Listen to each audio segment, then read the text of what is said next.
Hey everyone, welcome to I Love to Create. My name is Tanner Bell, a designer here at I Love to Create, and in today's DIY tutorial, we're making a 4th of July inspired hat. It's super easy to make with your Tulip one-step die and some fabric paint from Tulip.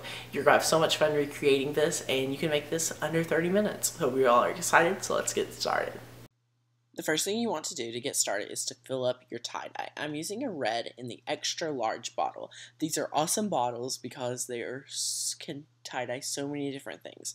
I love them and can do a few projects with only one bottle, which is really cool. So I'm just filling it up to the fill line, and then I will shake it and we'll be ready to go. I love the one-step process. So here we are, just tie-dyeing our hat. It's really easy and it only takes a little bit of the dye. You could do a little tie-dye effect if you wanted, but I'm just going for a nice red look. I don't really need the dye to represent anything. I just need it to make it red. You could always just buy a red hat as well, but I enjoy tie-dyeing, so it's always a fun adventure. I'm just making sure I get every nook and cranny, and you're going to let this sit for 6 to 8 hours after you've applied your tie-dye to your hat, and then you'll want to rinse it out and be ready to go. So I like to add it in on all over the hat. That way, if there's any spots that potentially might not have got any dye, it will all look even after it's all done. So here it is, and I'm just going to let it sit there in the box for about 6 hours. So here's what it looks like after it's done, and it looks awesome. I love how it turned out. Now what we're going to do is start adding in our stencils. I already masked off the lines where I'm going to put the paint, and the particular painter's tape I'm using is not the best for this material. I recommend textured surface painter's tape. That way it's circular and you'll be able to adhere a little bit better. But as always, you can freehand it and it's pretty simple with a foam brush.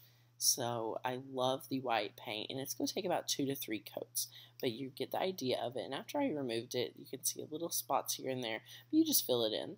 Now we're using some scribbles, and I'm just putting the paint out onto a little tray, and we're going to use these scribbles as regular fabric paint because that's what it is.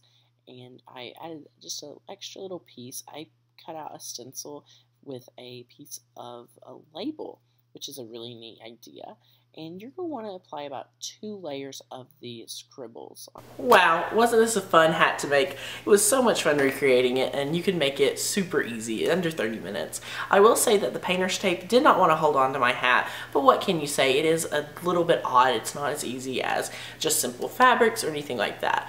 But it was a super fun idea for the 4th of July, and if you're looking for another 4th of July inspired t-shirt to wear with it like I am now, you can check out this tutorial where I made this t-shirt where it is super cool firecracker design right here last month on the I Love to Create channel. For more awesome projects that you can tie-dye during the summer, be sure to check us out at tiedyeYourSummer.com. Thanks for watching, guys. Hope you have a great day. Bye!